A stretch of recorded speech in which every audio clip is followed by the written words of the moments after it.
Good morning guys. For today's video, akong ipakilala sa inyo guys ang unsay kagamitan o importansya sa ato ang punuan ining kahoya nga rubber tree o guma, no? Ang pagsanggot ito guys o pag-abrida ganito. Dahan-dahan lang guys.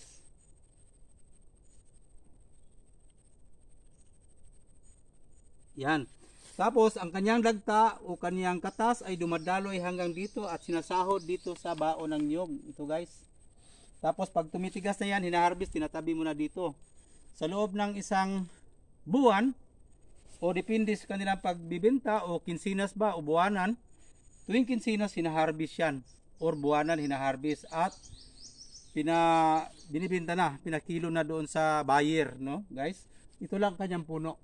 Maliit lang siya guys, pero alam mo ang kagamitan niya, marami. Dito kinukuha ang ating ginagawa mga tsinelas, no?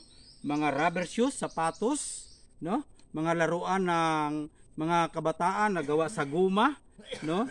Ang mga gulong ng ating mga bisikleta, tricycle, mga jeepney, buses o kahit gulong ng eroplano guys ay dito galing, no?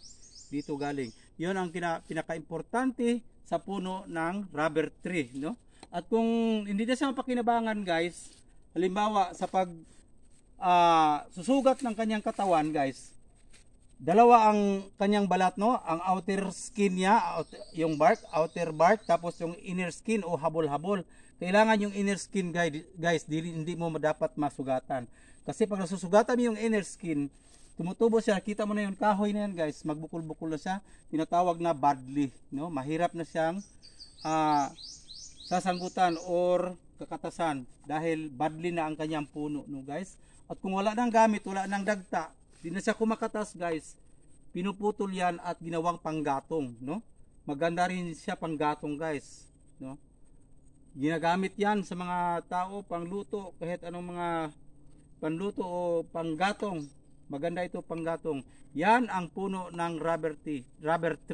Thank you for watching. Good morning.